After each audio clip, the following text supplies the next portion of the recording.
Brainfeed Magazine invites schools for ET TechX from December 5th to 7th at Hightex, Hyderabad.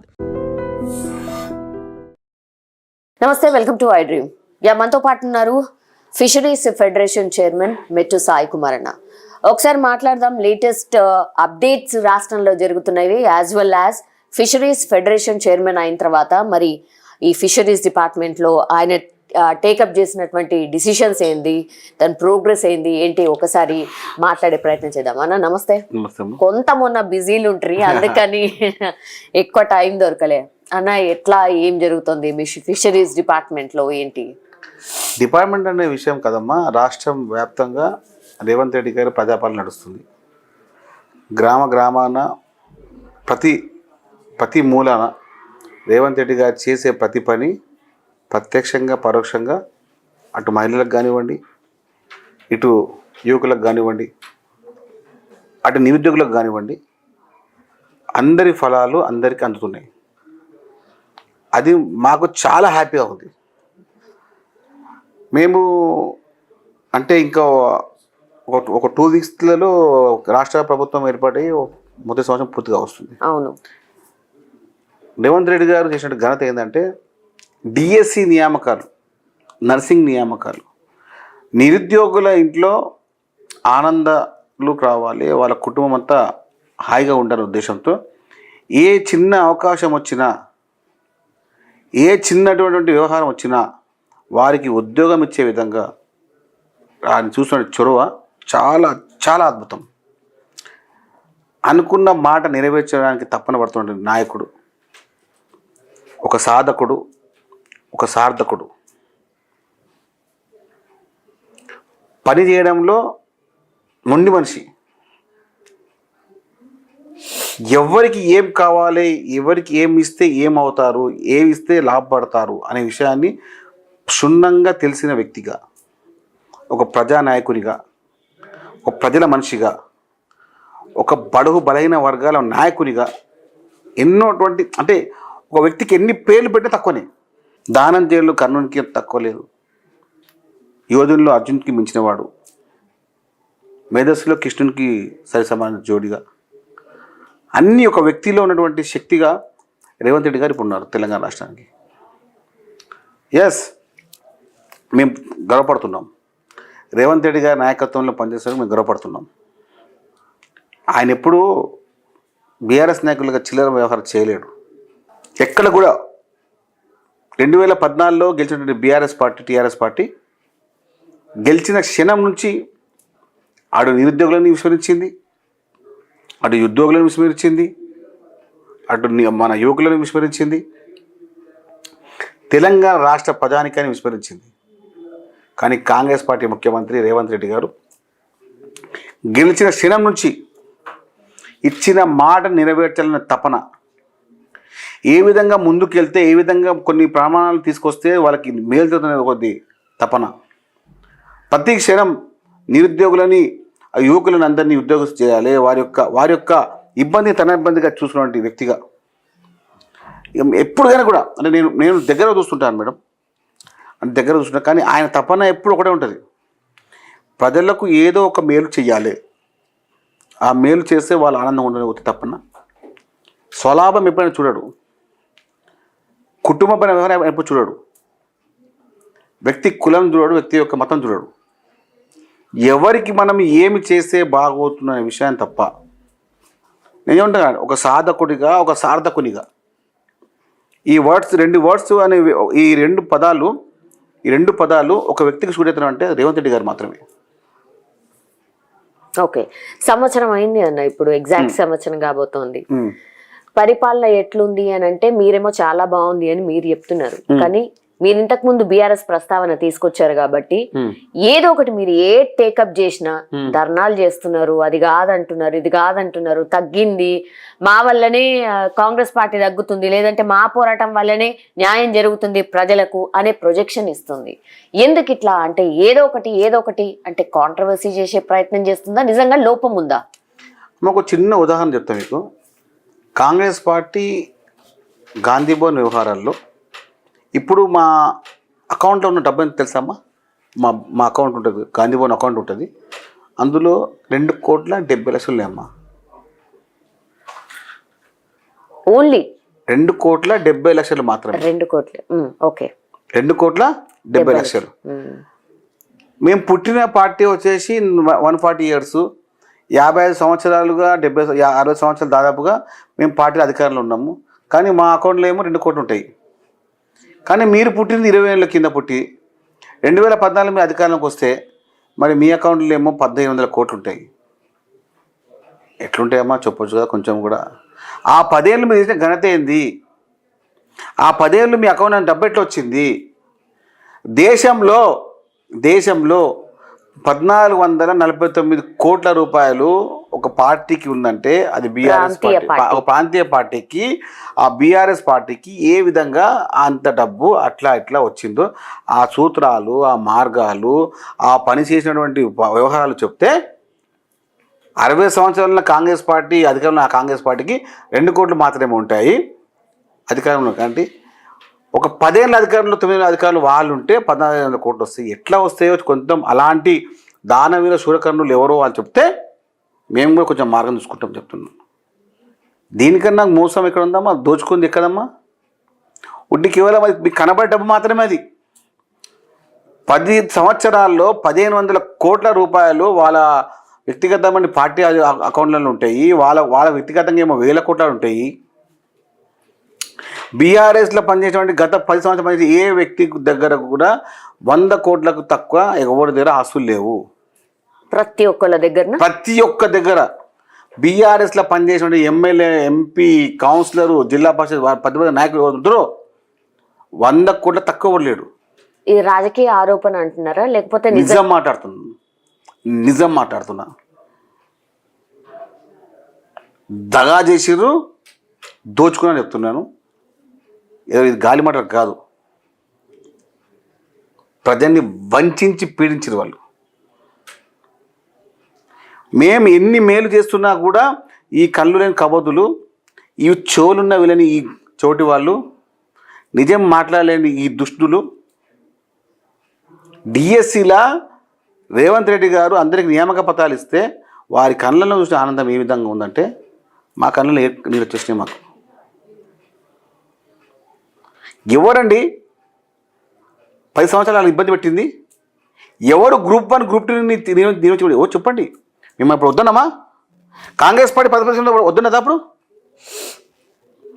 మీరు చేయకుండా మేము చేస్తే మీరు ఓర్వకుండా చిల్లర మాటలు మాట్లాడుకుంటా, చిల్లర వ్యవహారం చేసుకుంటా తెలంగాణ రాష్ట్రంలో బీఆర్ఎస్ పార్టీ నాయకులని దేశవ్యాప్తంగా తిరుగుతున్నారు. ఈ దుర్మార్గులు ఎందుకున్నారా ఇంకా అని చెప్పి రాష్ట్ర ప్రజలు చీకొడుతున్నారు. అసలు వీళ్ళు మనుషులేనా అని అడుగుతున్నారు వాళ్ళని. ఇలాంటి దుర్మార్గులకు రాజకీయం చేసే అర్హత లేదు, వాళ్ళ హక్కు కూడా లేదు. రాజకీయ పార్టీని చెప్పకండి. మీరు తెలంగాణ పదాన్ని చంపిందే మీరు, తెలంగాణ వాదాన్ని చంపిందే మీరు, తెలంగాణ నిరుద్యోగులని ఇబ్బంది పెట్టిందే మీరు, తెలంగాణ అమర వీరులని వారి యొక్క కంటి నీటిని తీసుకొచ్చి కుటుంబాలని తీసుకుని మీరే, తెలంగాణ ఆమెల కుటుంబాలను అవమానపరిచింది మీరే. మేము అక్కడ చేసుకుంటున్నాం. తెలంగాణ అమర వీరులని మేము గుండెలు పెట్టుకుంటామని చెప్పాము. ఎస్, వారికి మేము గుండెలు పెట్టుకుంటాం. తెలంగాణ నిరుద్యోగులు అందరూ ఉద్యోగం చేస్తామన్న ముఖ్యమంత్రి రేవంత్ రెడ్డి గారు అదే పనిలో ఉన్నారు. ఆయన యజ్ఞాన్ని ప్రారంభించారు. అప్పుడు మహారుషులు యజ్ఞాన్ని ప్రారంభిస్తున్నప్పుడు మహారుషులు పాలిస్తుంటే అప్పుడు రాక్షస తత్వం ఉన్నటువంటి వ్యక్తులు వచ్చి ఆ యజ్ఞం జరగకుండా ఏదో ఒక ఇబ్బంది పెట్టేవాళ్ళు. పురాణాలు అదే జరిగేది. ఇప్పుడు కూడా రేవంత్ రెడ్డి ఒక యజ్ఞం ప్రారంభించారు. ఈ రాక్షస తత్వం, ఈ రాక్షస గుణాలు ఉన్న వ్యక్తులు ఏదో ఒక పరంగా మాట్లాడుతున్నారు. కానీ దైవ సంకల్పం ముందు, దైవ నిర్ణయం ముందు, దైవ యొక్క అనుగ్రహం ముందు ఈ దుర్మార్గులకి యొక్క పని ఏ మాత్రం కూడా ముందుకు సాగవు. దోచుకున్నారు అనడం తప్పించి మరి మీరు అసలు ఏం చర్యలే తీసుకోనప్పుడు మీరు జస్ట్ రాజకీయంగా ఒక ఆరోపణ చేస్తున్నారు అంతే. కేటీఆర్ అరెస్ట్ అవుతారు, కేసీఆర్ అరెస్ట్ అవుతారు, లేదంటే కల్వకుంట్లి ఫ్యామిలీ మొత్తం అరెస్ట్ అవుతారు. ఓన్లీ మాటలకే పరిమితం అవుతుంది. అసలు చర్యలు లేవు. ఒకటి జనరల్లీ అసలు మేము అవినీతి చేసేది ఉంటే జైల్లో అన్నా కూడా మీరే ముందుకు రావట్లేదు అనేది కూడా. నేనేమంటానంటే ఇప్పుడు చెప్పగానే అరెస్ట్ చేయడానికే ఉండదు, మాట్లాడ అరెస్ట్ చేస్తారు, పక్కాడబందీగా చేస్తారు. రేపు ఈ న్యాయమైన లొసుగులకు బయటకు రాకుండా చేస్తాము, చట్టపరమైన లొసుగులు రాకుండా చేస్తాము. అదే పనిలో ఉన్నారా? 100% ఉన్నాం. 100% ఎవరైతే ప్రజా సొమ్మును దోచుకున్నారో వారి అందరూ ఊసలు లెక్క పెట్టాల్సిందే, జైల్లో ఉండాల్సిందే, శిక్ష అనుభవించాల్సిందే. అది ఎవరైనా పర్లేదు. ఎన్ని కోట్లు దోచుకొని ఉంటారు? ఎన్ని వేల కోట్లు దోచుకొని ఉంటారు? మేడం నేను మీకు చెప్పాను, ఇప్పుడు తెలుగులో చెప్పాను. బీఆర్ఎస్ సంబంధించిన ప్రతి ఎమ్మెల్యే, ప్రతి ఎంపీ గత 10 సంవత్సరాలుగా 100 కోట్లకు తక్కువ కాకుండా దోచుకున్నారు అంటున్నాను. సో బీఆర్ఎస్ కి సంబంధించిన నాయకులు ఎవరెవరైతే ఉన్నారో వాళ్ళందరినీ కూడా జైలు వేస్తారా? 100%. వాళ్ళందరినీ జైలు వేస్తారా? 100% వేయాలి. ఒక్క తీగ లాగితే డొంకంతా బయటికి పడుతుంది. ఆ తీగను చుట్టేసాము, ఇప్పుడు లాగే తానికి సిద్ధంగా ఉన్నాము. ఒకసారి మేము తీగ లాగినామంటే డొంక అంతా బయటపడుతుంది. ఈ దుర్మార్గులందరూ ప్రజా సొమ్మును దోచుకొని కాంట్రాక్టులకు, పెత్తందారులకు దాచిపెట్టిన దొంగల్ని, ఈ దుర్మార్గుల్ని, ఈ నీచులని తెలంగాణ రాష్ట్ర ప్రభుత్వం క్షమించదు, తెలంగాణ రాష్ట్ర ప్రజలు క్షమించరు. నిరుద్యోగులను ఇబ్బంది పెట్టిన ఈ దుర్మార్గులే, అరెస్ట్ చేయించిందే ఈ దుర్మార్గులు. ఇప్పుడు కూడా మీరు చూడొచ్చు, రాష్ట్ర రాజకీయాలు చేయడంలో మాకు అధికారం కొత్త కాదు మేడం. చెప్తున్నా మీకు, కాంగ్రెస్ పార్టీ గత 60 సంవత్సరాలు అధికారంలో ఉన్నది. మాకు ప్రజా సంబంధించిన వ్యవహారం ఎట్లా చేయాలో మాకు తెలుసు. మీకు అసలు ఏమీ తెలియదు అంటున్నారు. అదే పరిపాలనే తెలియదు అంటున్నారు. పరిపాలన సృష్టించిందే మేమండి. ఎట్లా పరిపాలన చేయాలనో, పరిపాలన ఎట్లా చేయాలి మాకు తెలిసి ఎట్లా చేయాలనో. మీరు కమిషన్ల గురించి ఎట్లయితే మీరు చేశారో, మీరు స్కీమ్లలో ఏ విధంగా స్కాములు చేశారో అన్నీ మాకు తెలుసు. ఉచిత బస్సు ఏమన్నా స్కామ్ అమ్మా? పరిపాలన కాదమ్మా. 5 లక్షల ఆరోగ్యశ్రీ మీకు 10 లక్షలు పరిపాలన కాదమ్మా. అదేవిధంగా రైతు రుణమాఫీ అయింది 2 లక్షల, పరిపాలన కాదమ్మా. ఎక్కడ వస్తున్నాయని అడుగుతున్నారు. ఎవరు అడిగింది అమ్మా? ఇప్పుడు 4 ఉన్నాం మనము. మేము ఇచ్చిన వాగ్దానం ఏంది? 2 లక్షల రుణమాఫీ చేస్తామన్నాము. ఎవరికైతే 1 లక్ష రూపాయలు 2 లక్షల రూపాయలు రుణమాఫీ చేయకపోతే వచ్చి నాకు చూపట్టుకోండి. మీరు వచ్చి 100 మధ్యలో మెట్టు స్థాయికి మనకు చూపట్టుకోండి. చూడు, ఎవరికైతే 2 లక్షల రుణమాఫీ కాకపోతే పట్టుకోండి, నా గల్ల పట్టుకుని చూపట్టుకోండి. అంత చెప్తున్నా మీకు. రాష్ట్ర వ్యాప్తంగా 18,000 కోట్లు ఏకదాటిగా ఉన్న విలుదేశం అంటే అది రేవంత్ రెడ్డి గారి మాత్రమే. దేశవ్యాప్తంగా గర్విస్తున్నాం మేము. తెలంగాణ రాష్ట్ర వ్యాప్తంగా బీసీ కులగణన రాష్ట్ర వ్యాప్తంలో కుల జనగణన చేస్తున్నామండి. దేశానికి ఆదర్శంగా అయింది తెలంగాణ రాష్ట్రం. అరే ఇన్ని మంచి పనులు చేస్తుంటే మేడం ఒక మాట వినండి. 2014 నుంచి 23 వరకు గ్రూప్ 1 ఎగ్జామ్ నిర్వహించదా? చెప్పండి మేడం. 10 సంవత్సరాలు చదువుకున్నారు. అక్కడ ఆర్టీసీ క్రాస్ రోడ్లా, అటు దిల్సుఖ్ నగర్లా, అటు ఇంటర్లో చదువుకున్నారు. ఒక్కొక్క ఏజ్ ఎక్కువైపోయింది, వాళ్ళందరూ ఇబ్బందులు పడుతున్నారు. అది మన టిఫిన్ సెంటర్ పనిచేసినారు. గ్రూప్ 1 ఆఫీసర్లు అప్లై చేసిన వాళ్ళు టిఫిన్ సెంటర్లో పనిచేసినారు. ఇంకా మీ కళ్ళు చల్లబడలేదా? ఇంకా మీ కడుపు చల్లలేదా? మీరు అసలు మీరు మనుషులేనా? అసలు మీరు చేసినటువంటి ప్రామిసెస్ ఇంకా చాలా ఉన్నాయి సార్. 420 హామీలు అని పదే బీఆర్ఎస్ పార్టీ చెప్తోంది. 420లకే 420 నెంబర్ తెలుసు అండి. మాకేం తెలుసా విషయం? 420 చీటర్స్కి తెలుసు చీటింగ్ నెంబరు. మాది 6 నెంబర్ అండి. 6 పథకాలు, 6 గ్యారంటీలు. ఇప్పుడు ఒక్కోసారి మీకు అనిపిస్తుందమ్మా, నాకు కొన్ని విషయాలు నాకు అర్థం కావట్లేదు. 10 సంవత్సరాలు వాళ్ళు రుణమాఫీ చేయలేదు, అప్పుడు ఎందుకు మాట్లాడలేదు అని వాళ్ళందరూ? అమ్మా చెప్పండి, మేము అడుగుతాం మీకు. ఎందుకు మీరు గ్రూప్ 1 ఎందుకు ఇవ్వలేరు? ఏదో చెప్పరా మీరు? ఎందుకు మీరు డిఎస్సి నిర్వహించలేదు? ఎందుకు మీకు రుణమాఫీ చేయలేదు? ఎందుకు మీరు నిరుద్యోగులను ఆదుకోలేదు? ఎందుకు బాబు మీరు తెలంగాణ వాదం చంపారు అని కూడా అడగలేదు? బీఆర్ఎస్ టీఆర్ఎస్ అనే పదాన్ని చంపి బీఆర్ఎస్ చేసిన ఎవరాలు? మిమ్మల్ని ఓట్ చేయమన్నారు. ఇంత డబ్బు మీకు ఎట్లా వచ్చింది? 1500 కోట్లు మీ పార్టీలోకి ఎలా జమ అయింది? అంత మంచి మనుషులు ఉన్న తెలంగాణ రాష్ట్రంలో మీకు డబ్బు ఇచ్చిన వాళ్ళు కాంట్రాక్టర్లే కదా. జాతీయ పార్టీని మిమ్మల్ని ఎందుకు నమ్మలేదు? ప్రాంతీయ పార్టీ వాళ్ళని ఎందుకు నమ్మారు? ఎవరు నమ్మిర్రు? ఎవరు కాంట్రాక్టర్లము? కాంట్రాక్టర్ మాకే సంబంధము. బీఆర్ఎస్ పార్టీ కాంట్రాక్ట్ పార్టీ, మాది కమిట్మెంట్తో ఉన్న పార్టీ. కాంగ్రెస్ అంటే కమిట్మెంట్. సీఎం అనే పదానికి 3 అదాలు రాసి చెప్తున్నామ్మా, అది సూటబుల్ ఏమని ఒక రేవంత్ రెడ్డి గారు మాత్రమే. CM common man Revanth Reddy garu, commitment man CM Revanth Reddy garu, credibility man CM Revanth Reddy garu. ఈ 3 పదాలు ఒక వ్యక్తికి చూడెత్తుంది. మేము ఎప్పుడు మాట్లాడలేదు. ప్రజా వ్యతిరేక పాలనని అందించింది మీరైతే, ప్రజాపాలన అందిస్తుంది మేము. ఇందిరా పార్క్ని ఎవరమ్మా ఆపింది? ధన చేయకుండా ఎవరమ్మా ఇందిరా పార్క్ని ఓపెన్ చేసింది? చెప్పండి. ఎస్, ఫస్ట్ నుంచి గొంతుకుండా అని చెప్పినాం. అరే దుర్గానపల్లని మీరు చేసి మీరు మా మీద మాట్లాడుతారండి. మీరు అసలు మీకు ఏమైనా అర్హత ఉందా అసలు మాకు మాట్లాడడానికి? మీకు ఏం అర్హత అంటున్నాను అడుగుతాను బీఆర్ఎస్ నాయకులకు. మహబూబాబాద్లో ఇవాళ రైతు ధర్నా జరిగింది. అందులో కేటీఆర్ గారు రేవంత్ రెడ్డి గారిని ఉరికిచ్చి కొడతాము అన్నటువంటి మాట మాట్లాడిండ్రు. రైతుల్ని పట్టించుకోని పార్టీ ఏదైనా ఉంది అంటే కాంగ్రెస్ పార్టీ, రైతులను ఇబ్బంది పెడుతున్న పార్టీ ఏదైనా ఉందంటే మీ పార్టీ అనేది ఆయన ఆరోపణ. అమ్మ డ్రగ్స్ తీసుకుంటే ఆయన ఏమో తెలియదమ్మా. ఆయన డ్రగ్స్ తీసుకుంటారు కదమ్మా. ఎవరైతే లిక్కర్ తాగిన వ్యక్తి ఉంటారు కదమ్మా, లిక్కర్ అంటే కొంతమంది లిక్కర్ ఎక్కువ తాగుతారు అనమాట. వాళ్ళు ఏమాత్రం తెలియదు. ఈ లిక్కర్ కన్నా 10 times ఎక్కువ ఉంటాయి డ్రగ్స్ అంటే.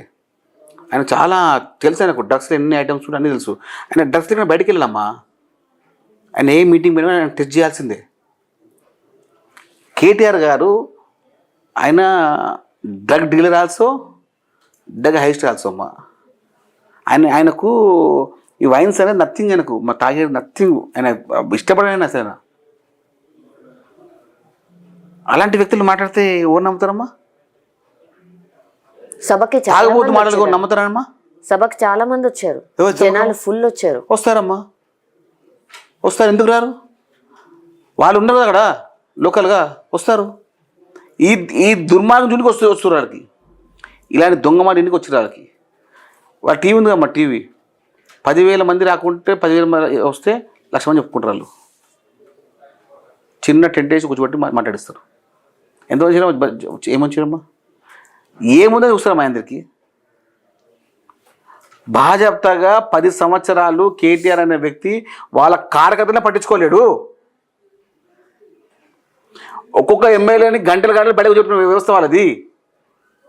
వాళ్ళు మర్చిపోయొచ్చు. వాళ్ళు బీఆర్ఎస్ పార్టీ ఎమ్మెల్యేలు కేటీఆర్ అప్పుడు మంత్రిగా ఉన్నప్పుడు ఆయన కలవనీకే ఓ బో ఫో ఫో ఫో ఫో ఫో ఎంత బిల్డప్ అప్పుడు అనేది. ఇప్పుడు ఉట్టిగా ఇంట్లో ఉన్నాడు. ఇప్పుడు ఉట్టిగా అది రేవంత్ రెడ్డి మార్క్. ఇంకా వీరు రేవంత్ రెడ్డి గారి గురించి మాట్లాడే హక్కు లేదు, అర్హత కూడా లేదు. ఉరికించి కొట్టేయడం అనేది కళ్ళ మాట. అది దమ్ము ఉంటే ఆబిడ్ చౌరస్తా రామను మేము వస్తాము, అమీర్పేట చౌరస్తా రామను వస్తాము. కేటీఆర్ ఏడికి వచ్చి రామంటే అడుగు తెలుసుకుంటాము. ఎవరిని ఉరికిస్తారో చూసుకుందాం. కవిత గారు చాలా రోజుల తర్వాత, అంటే లిక్కర్ స్కామ్ తర్వాత బెయిల్ వచ్చిన తర్వాత మొన్నటి నుంచి బయటకు వస్తున్నారు. అది ఫుడ్ పాయిజన్ కి సంబంధించి మీకు అసలు గురుకులాల్లో ఫుడ్ పాయిజన్ ఫ్రీక్వెంట్ వస్తూనే ఉన్నాయి ఇన్సిడెంట్స్. చాలా మంది పిల్లలు పాపం హాస్పిటలైజ్ కూడా అవుతున్నారు. దాన్ని పట్టించుకోవట్లేదు కాబట్టి ఇంకా బీఆర్ఎస్ఏ ఒక స్టాండ్ తీసుకొని బయటకు వస్తున్నటువంటి పరిస్థితి. అందులో భాగంగానే కవిత గారు కూడా బయటకు వచ్చారు. ఆమె డబ్బు ఎక్కడ పెట్టుకో తెలియకుండా ఉన్నదమ్మా. ఆమె డబ్బుని సెటిల్మెంట్ కానీ ఫస్ట్ ఆమె మనీ వచ్చింది మంచిగా. ఆమెకు కొన్ని 100 కోట్లు అకౌంట్లో జమ అయిపోయినాయి. ఎక్కడ పెట్టో తెలియకుండా ఉండరు వాళ్ళు. పెట్టుకునే వాళ్ళు చాలా డబ్బు ఉందమ్మా వాళ్ళ దగ్గర. వాళ్ళు మహారాజా కుటుంబానికి మించి అయిపోయారు. ఇంతకుముందు 1947 ముందు దేశంలో వంశాపూర్వకమైనటువంటి వ్యవస్థ ఉంటుండే, రాజరిక వ్యవస్థ. రాజకీయంలో మాకు 1000 ఎకరాలు ఉన్నాయి, మాకు 1,00,000 ఎకరాలు ఉన్నాయి, అక్కడ 70 ఎకరాలు ఉంది, ఇక్కడ 100 ఎకరాలు ఉంది. వాళ్ళకి అట్లా ఉంది. ఇప్పుడు కవిత గారికి ల్యాండ్ లేని జిల్లా లేదు, కవిత గారికి అపాయింట్మెంట్ మన ఏది ఇండ్లు పెద్ద ప్యాలెస్ లేని ఊరు లేదు తెలంగాణలో. కవిత గారికి ప్రతి జిల్లాలో 100 ఎకరాల కన్నా తక్కువ భూమి ఎక్కడ లేదు. ప్రతి జిల్లాలో ఆమెకు పెద్ద పెద్ద ప్యాలెస్ ఉన్నాయి, ప్రతి కాంట్రాక్ట్లో ఆమె హస్తం ఉంది. ఆమె దాహార్తి ఇంకా తిరగట్లేదు డబ్బుది. ఇప్పుడు కూడా చాలా కాంట్రాక్ట్లో కూడా ఆమె భాగం ఉంది తెలియకుండా, అది మేము బయటకు తీస్తున్నాం. ఓకే, బినామీలతో ఆమె కాంట్రాక్ట్లు చేస్తున్నది. ఆమె సంబంధించిన వ్యక్తులందరినీ కూడా ఎక్కడ ఆమెకి వ్యవహారాలు కూడా జరగనివ్వము. ప్రజల సొమ్ముకి వాళ్ళు చాలా చాలా ఇష్టపడి తింటున్నారు. వాళ్ళ కడుపు కట్టని నిండుతుంది వాళ్ళకు. కాబట్టి ఇలాంటి రాజకీయ నాయకులు, ఇలాంటి కల్వకుంట్ల కుటుంబం, కుట్రల కుటుంబం ఇది. కల్వకుంట్ల కాదు, కుట్ర. ఇది కాల్నా కుటుంబం వీళ్ళది. కాల్నాకు ఆ కుటుంబం వాళ్ళది. వారిని దరిచేస్తే కాటేస్తా తప్ప. అంటే నేను చెప్తున్నా ఎవరికంటే బీఆర్ఎస్ నాయకులు చెప్తే వాడిని మాట్లాడి మాకు కాదు. బీఆర్ఎస్ నాయకులు ఎవరైతే వాళ్ళు నమ్ముతారో, కేటీఆర్ని, హరీష్ రావుని, కవితని నమ్ముతున్న బీఆర్ఎస్ నాయకులారా, మిమ్మల్ని వాళ్ళు వాడుకొని వదిలేస్తారు. టిష్యూ పేపర్ కన్నా డేంజర్ చేస్తారు. వారు వాడటంలో కేటీఆర్, కవిత, హరీష్ రావు తర్వాత ఓరేనా బీఆర్ఎస్ నాయకులను వాడుకుంటున్నారు. వాళ్ళు అధికారంలో ఎందుకు దిగద్దే దేని వాళ్ళని మాకు చెప్పేంత నీతులు వారు ఉన్నాయా? నీతి మాత్రం వాళ్ళు. స్థానిక సంస్థల ఎన్నికల్లో సత్తా చూపించబోతున్నాం, కాంగ్రెస్ పార్టీ పని అయిపోయింది అనేది బీఆర్ఎస్ వాదన. వాళ్ళ పత్తన లేదమ్మా, సత్తా అయింది. తెలంగాణ వాళ్ళ పత్తన లేదు, పత్తా కట్ అయిపోయింది వాళ్ళది. తెలంగాణ రాష్ట్రంలో బీఆర్ఎస్ పని సత్తా లేకుండా పత్తా లేదు వాళ్ళది. సత్తా చాలా మాట. సీఎం గారు మాట చెప్పారు, పార్లమెంట్లో 0 అన్నాడు, 0 తెచ్చాడు. సీఎం గారు ఇంకో మాట కూడా చెప్పారు, నెక్స్ట్ ఎలక్షన్స్ వరకు కేసీఆర్, కేటీఆర్ అసలు బీఆర్ఎస్ పార్టీ లేకుండా చేస్తామని. పాసిబులా? ఎట్లా పాసిబుల్? ఆయన అన్నారంటే పక్కైపోతుంది. రేవంత్ రెడ్డి గారు ఒక మాట అన్నారంటే ఒక దినం మట్టు, ఒక దినం ఇట్టు, పని పక్కా అవుతుంది. భయపడే వ్యక్తి కాదు. ఒక మాట అన్నారంటే దాని మీద నిలబడే వ్యక్తి. కేసీఆర్ కథం అయిపు చేసినాం కదమ్మా, చేశారు కదా. నెక్స్ట్ హరీష్ కేటీఆర్ కదా. వీళ్ళైతే కేసీఆర్ కదా, వీళ్ళంతమ్మా తుమ్మలు వీళ్ళందరూ పేడ ఆర్టిస్ట్ వాళ్ళు. కేసీఆర్ కేసీఆర్ నాయకుడు కొట్టింది ఎవరు? మహానాయకుడు.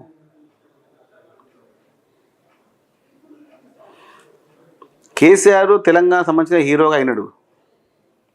తెలంగాణ పదాన్ని బట్టి హీరో అయినాడు. తెలంగాణ పదాన్ని బట్టి హీరో అయినాడు. తెలంగాణ మోసం చేస్తే ఆ విలన్ని కొట్టిన హీరో మహానాయకునిగా రేవంత్ రెడ్డి అయినాడు. ఎవరెన్ని మాట్లాడుకోవచ్చు. ఎంతమంది పేడ ఆర్టిస్టులు వచ్చినా కూడా మాకు సంబంధం లేదు, మాకేం భయపడే ఓడుతోని. రేవంత్ రెడ్డి గారి నేనే టచ్ చేయలేరు. ఉరికిచ్చుడు, నడిపిచ్చుడు చాలా మాట. కేటీఆర్ అమీర్పేట్ చోసలు చూద్దాం రా, చూసుకుందాం. నువ్వు వస్తావా, నీ వ్యవహారం సార్ రామని చూసుకుందాం. నెక్స్ట్ ఎలక్షన్స్ వరకల్లా ఎన్ని పార్టీస్ ఉంటాయి? అమ్మ చూడండి అమ్మ, ఒక మాట చెప్తున్నాను. ధోని, కోహ్లీ లాంటి మేధస్సుతో మంచి మ్యాచ్ ఆడి వ్యవహారం చేసినటువంటి రేవంత్ రెడ్డి గారు ఒక్కలే. ఇప్పుడు ధోని, కోహ్లీ లాంటి ఇద్దరు క్రీడాకారులు మైదానంలో ఉంటే ఆడియన్స్ అందరూ హాయిగా ఠీక్ ఠాక్గా మ్యాచ్ చూస్తారు. ఎందుకు? ఇద్దరు మంచి బ్యాట్స్మెన్స్ ఉన్నారు, పిచ్ పైన మంచి బ్యాటింగ్ చేస్తారు, గెలుస్తారని చెప్పి. ఆ ఇద్దరు ఒక్కటే ఇక్కడ రేవంత్ రెడ్డి గారు. కోహ్లీ రేవంత్ రెడ్డి గారే, ధోని కూడా రేవంత్ రెడ్డి గారే. ఇద్దరు ఒక ఆయన్ని ఆయన చూసుకున్నారు అంతే. ఆయన మేమందరం సేఫ్ ఉన్నాం అనుకుంటున్నారు. మేమందరం హాయి మ్యాచ్ చూస్తాం అంతే. విజయోత్సవాలకు సంబంధించి మీ ఫిషరీస్ ఫెడరేషన్ తరఫు నుంచి ఏమన్నా స్టాల్స్, ఫుడ్ కి సంబంధించి ఏమన్నా అరేంజ్మెంట్స్ జరుగుతున్నాయి? ఎస్ మేడం, మేము మహబూబ్ నగర్లో, మహబూబ్ నగర్లో రాష్ట్ర వ్యాప్తంగా మన అంటే ఉమ్మడి మహబూబ్ జిల్లా ఇప్పుడు కొత్త మహబూబ్ జిల్లాలో ఓకే అక్కడ మన దేవకద్ర కాన్స్టిట్యున్సీలో సీఎం గారు ఈ నెల 28వ తేదీన మన అఫీషియల్గా మన ఫెస్టివల్ ప్రారంభిస్తున్నారు. అంటే ఒక ఎగ్జిబిషన్ లాగా ఎగ్జిబిషన్ అందులో కూడా ఫిషింగ్ సంబంధించిన స్టాల్స్ ఉండే ప్రయత్నం చేస్తున్నాము. అచ్చా ఓకే. అదేవిధంగా కార్నివాల్ అని చెప్పి హైదరాబాద్లో ఉంటుంది. ఓకే 7-8-9కి ఓకే కార్నివాల్ ఇన్ హైదరాబాద్ ఆడ కూడా మేము స్టాల్స్ ఏర్పాటు చేసుకుంటాం. యా అన్నిట్లో మేము భాగమితం. మా వంతు ఫిషరీస్ డిపార్ట్మెంట్ ఏం చేయాలో, మహిళలకు ఏ విధంగా చేయాలో, ఇట్లా మత్స్యకారులకు చేయాలో అనేది మా యొక్క ఉద్దేశం ఉంది. మా యొక్క లక్ష్యం అదే. మా తరపున తెలంగాణ రాష్ట్ర ప్రభుత్వం తరపున మత్స్యకారులకు ఏ విధంగా చేయాలని చెప్పి పూర్తి లక్ష్యంతో మేము పనిచేస్తున్నాం. ఆ లక్ష్యానికి అనుగుణంగా మేము ముందుకెళ్తాం. Yes thank you so much.